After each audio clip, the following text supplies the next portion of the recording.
The morning sun hit the streets of Denver like any other day, painting the city in soft orange hues. But this day was about to turn ordinary into shocking.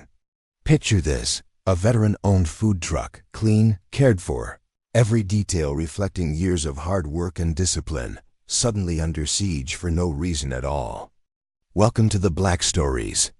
Before we dive in, make sure to hit that like button, subscribe, and press the bell icon so you never miss a story like this. Trust me, you'll want to see how this unfolds. Elijah Thompson, a retired Army lieutenant colonel, had just unlocked his truck, Valor Bites. The truck was his tribute to his late wife Angela, who had dreamed of feeding her community. The smell of fresh coffee, sizzling eggs, and warm tortillas filled the air as he prepared for the morning rush. His hands moved with precision, a rhythm honed over 18 years in the military. Each ingredient lined up neatly, every step methodical, every motion purposeful. Customers began arriving. Sarah Carter, a sharp attorney, came for her usual breakfast burrito and black coffee. James Rodriguez, a construction worker, ordered 2 of everything for his crew. Mrs. Nguyen, an elderly Vietnamese woman, smiled when Elijah handed her a free meal. Marcus, a homeless Gulf War veteran, received his coffee and sandwich. Elijah made it a point, take care of your own. It was Thursday. Routine, calm, normal. But then came the sound that changes everything in a black man's world. The sudden presence of police sirens closing in fast, spinning lights casting red and blue streaks across the asphalt. Officer Derek Brennan stepped out first, a man with a buzz cut beginning to gray at the temples, his uniform stretched tight across a broad chest. No siren, just the silent authority of intent. His partner, Officer Kyle Hayes, followed, tense and unsure. Brennan didn't glance at Elijah's veteran parking permit.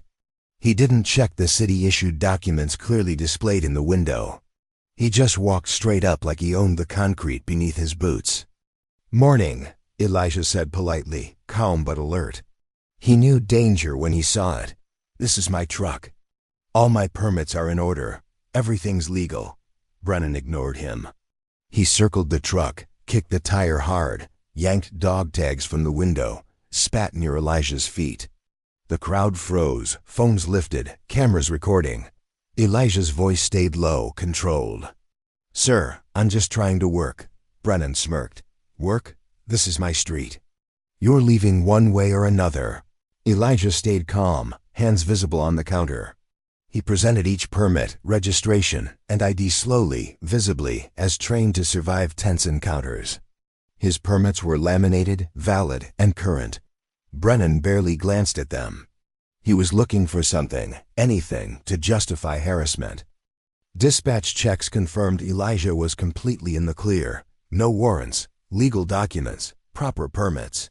Yet Brennan stepped closer, hand near his belt, asserting silent threat. The street filled with murmurs. Phones recorded every movement.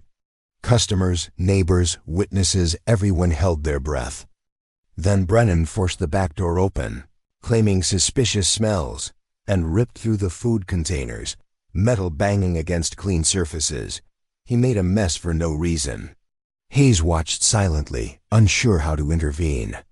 Elijah's jaw clenched, but he kept control. "Count. Breathe. Don't react." Memories of Angela whispered, "Pick your battles, baby. This isn't a fight you win by force. This is survival."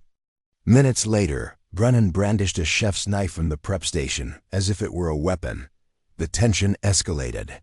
The crowd grew. Phones continued rolling. Then the call came.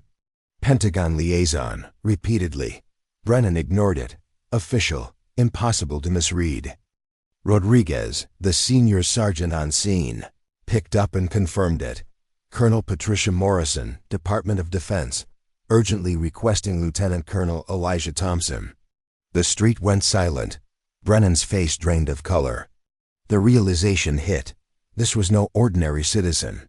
This was a senior Pentagon advisor, a decorated war hero, and he had been humiliated, assaulted, and detained illegally in broad daylight.